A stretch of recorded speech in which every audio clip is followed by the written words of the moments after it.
Christ is the truth, the way, and the life. Now playing a recital of Almighty God's Word.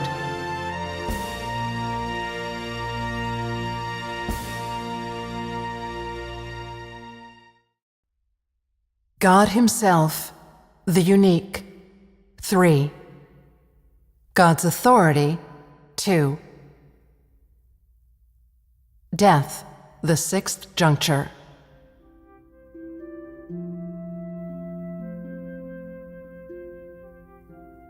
After so much hustle and bustle, so many frustrations and disappointments, after so many joys and sorrows and ups and downs, after so many unforgettable years, after watching the seasons turn time and again, one passes the important milestones in life without notice, and all in a flash, one finds oneself in one's waning years. The marks of time are stamped all over one's body. One can no longer stand erect. A head of dark hair turns white. Bright, lucid eyes grow dim and cloud over, and smooth, supple skin becomes wrinkled and spotted. One's hearing weakens. One's teeth loosen and fall out. One's reactions become delayed. One's movements slow. At this point, one has completely bid farewell to the passionate years of one's youth and entered the twilight of one's life, old age. Next, one will face death, the last juncture in a human life. 1. Only the Creator holds the power of life and death over man. If one's birth was destined by one's previous life, then one's death marks the end of that destiny. If one's birth is the beginning of one's mission in this life, then one's death marks the end of that mission. Since the Creator has determined a fixed set of circumstances for a person's birth, it goes without saying that He has also arranged a fixed set of circumstances for one's death. In other words, no one is born by chance. No one's death is unexpected, and both birth and death are necessarily connected with one's previous and present lives. The circumstances of one's birth and death are both predetermined by the Creator. This is a person's destiny, a person's fate. Just as much can be said about one's birth. Every person's death will occur under a different set of special circumstances. Hence, people's varying lifespans and the different manners and times of their deaths. Some people are strong and hale and yet die early. Others are weak and sickly, yet live to an old age and pass away peacefully.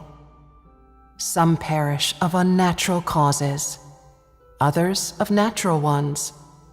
Some end their lives far from home, others shut their eyes with their loved ones by their side. Some people die in midair, others beneath the earth. Some sink beneath the water, others are lost in disasters.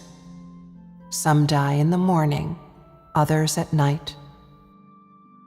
Everyone wants an illustrious birth, a brilliant life, and a glorious death, but no one can overstep their own destiny. No one can escape the Creator's sovereignty.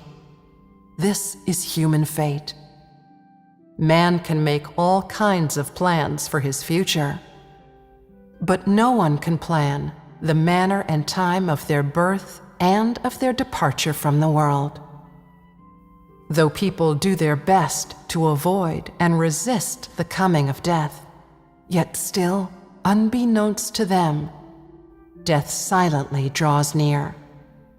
No one knows when they will perish or how they will do so, much less where it will happen.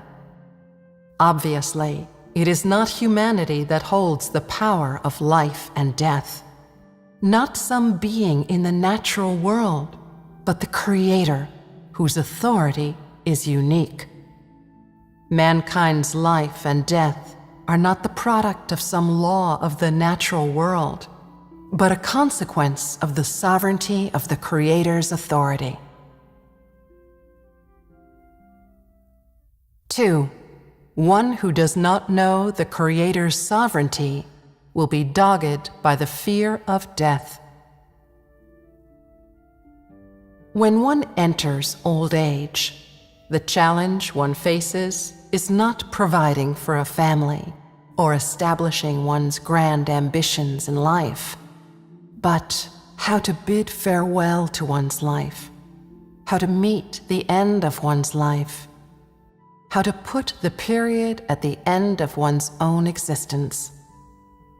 Though on the surface, it seems that people pay little attention to death, no one can avoid exploring the subject, for no one knows whether another world lies on the far side of death, a world that humans cannot perceive or feel, one they know nothing about. This makes people afraid to face death head-on, afraid to confront it as they ought, and instead they do their best to avoid the subject. And so it fills every person with dread about death and adds a veil of mystery to this inevitable fact of life, casts a persistent shadow over every person's heart. When one feels one's body deteriorating, when one senses that one is drawing nearer to death, one feels a vague dread, an inexpressible fear. Fear of death makes one feel ever more lonely and helpless, and at this point one asks oneself, where did I come from? Where am I going? Is this how I am going to die, with my life having breezed past me? Is this the period that marks the end of my life? What, in the end, is the meaning of life? What is life worth, after all? Is it about fame and fortune? Is it about raising a family? Regardless of whether one has thought about these specific questions, regardless of how deeply one fears death, in the depths of every person's heart, there is always a desire to probe the mysteries, a feeling of incomprehension about life, and mixed in with these, sentimentality about the world, a reluctance to leave. Perhaps no one can clearly articulate what it is that man fears, what it is that man wants to probe into, what it is that he is sentimental about, and what he is reluctant to leave behind. Because they fear death, people worry far too much. Because they fear death, there is so much that they cannot let go of. When they are about to die, some people fret about this or that. They worry about their children, their loved ones, their wealth, as if by worrying they can erase the suffering and dread that death brings on, as if by maintaining a kind of intimacy with the living, they can escape the helplessness and loneliness that accompany death. In the depths of the human heart, there lies an inchoate fear, a fear of being parted from one's loved ones, of never again laying eyes upon the blue sky, of never again looking upon the material world. A lonely soul, used to the company of its loved ones, is reluctant to release its grip and depart, all alone, for an unknown, unfamiliar world. 3. a life spent seeking fame and fortune will leave one at a loss in the face of death. Because of the Creator's sovereignty and predestination, a lonely soul that started out with nothing to its name gains parents and a family, the chance to become a member of the human race, the chance to experience human life and see the world.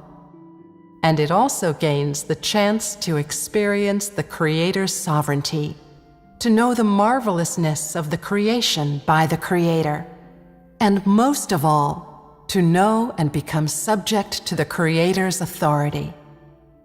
But most people do not really seize this rare and fleeting opportunity. One exhausts a lifetime's worth of energy fighting against fate, spends all of one's time bustling about, trying to feed one's family, and shuttling back and forth between wealth and status. The things that people treasure are family, money, and fame. They view these as the most valuable things in life. All people complain about their fates, yet still they push to the back of their minds the questions that it is most imperative to examine and understand. Why man is alive, how man should live, what the value and meaning of life is.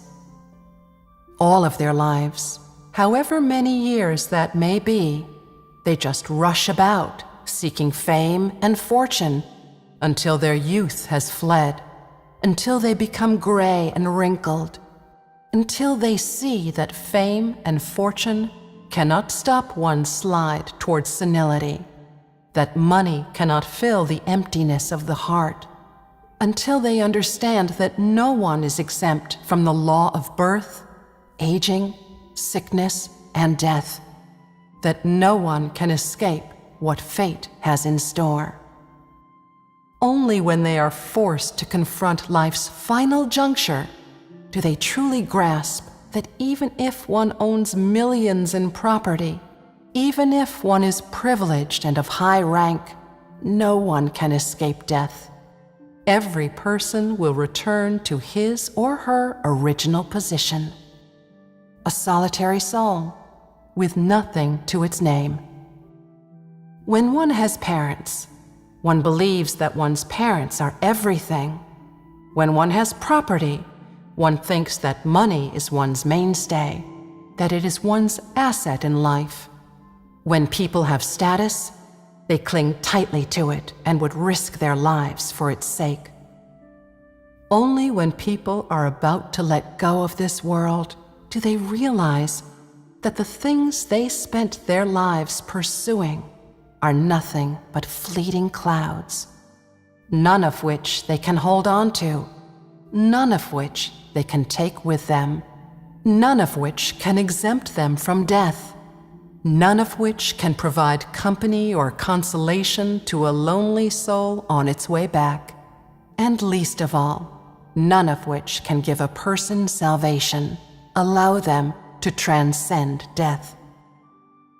Fame and fortune one gains in the material world give one temporary satisfaction, passing pleasure, a false sense of ease, and make one lose one's way. And so people, as they thrash about in the vast sea of humanity, craving peace, comfort, and tranquility of heart, are subsumed again and again beneath the waves. When people have yet to figure out the questions that it is most crucial to understand, where they come from, why they are alive, where they are going, and so forth, they are seduced by fame and fortune, misled, controlled by them, irrevocably lost.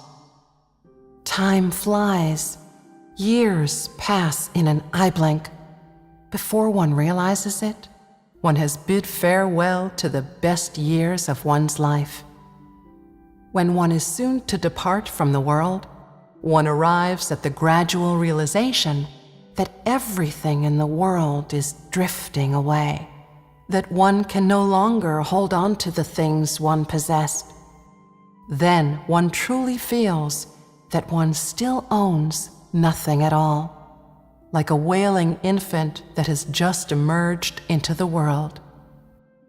At this point, one is compelled to ponder what one has done in life, what being alive is worth, what it means, why one came into the world. And at this point, one increasingly wants to know whether there really is an afterlife, whether heaven really exists, whether there really is retribution. The nearer one comes to death, the more one wants to understand what life is really about. The nearer one comes to death, the more one's heart seems empty.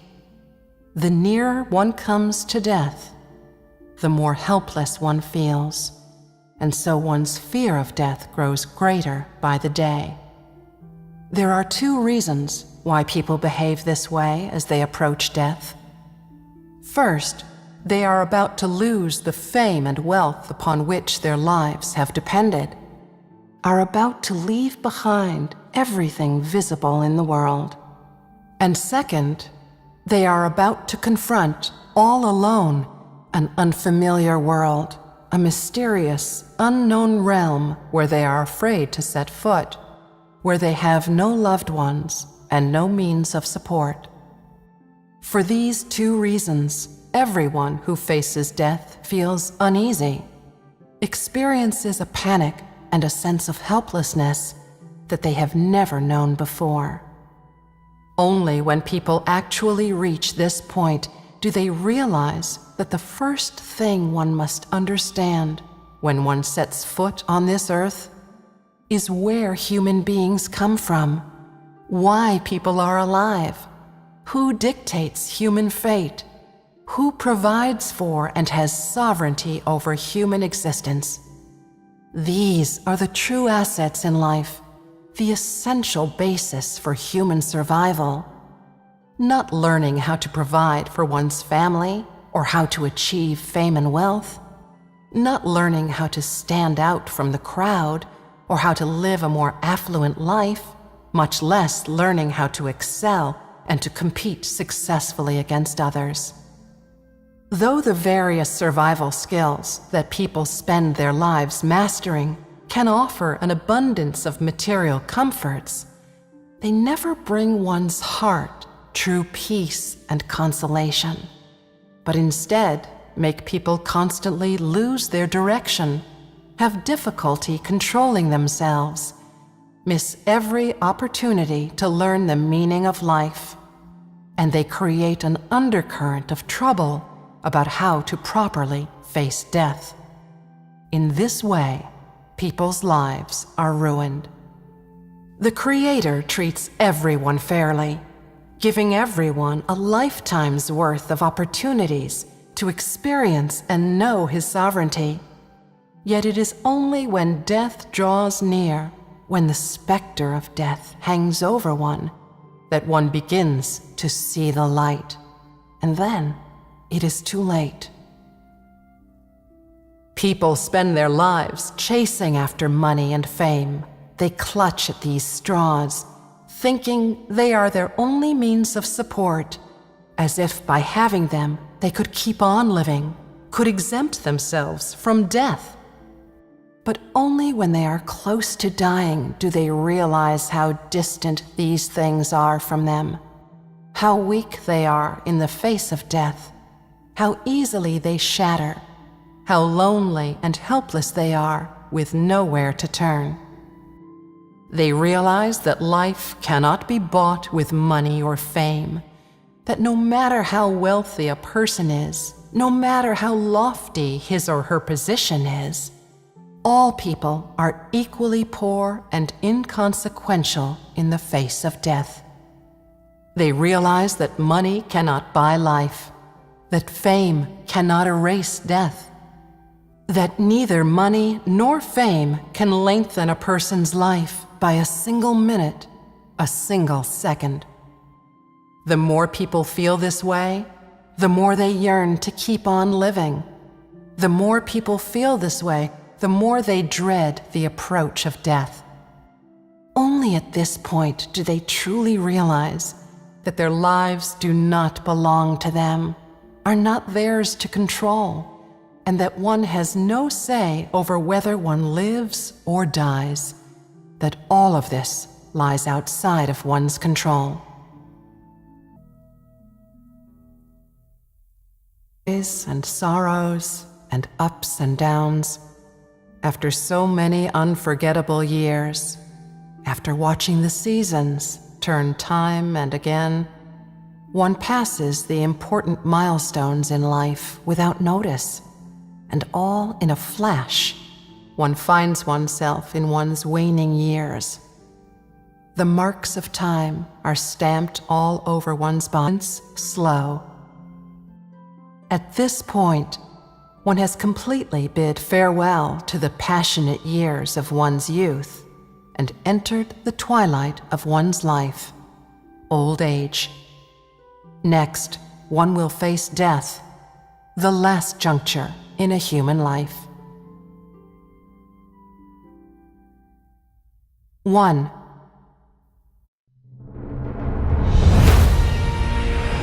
Christ is the truth, the way, and the life. Now playing a recital of Almighty God's Word.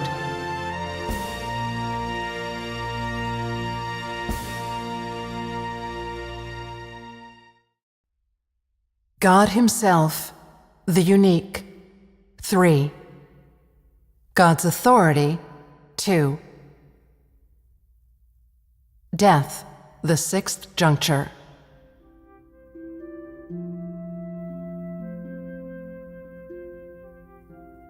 After so much hustle and bustle, so many frustrations and disappointments, after so many joy, one can no longer stand erect. A head of dark hair turns white. Bright, lucid eyes grow dim and cloud over, and smooth, supple skin becomes wrinkled and spotted.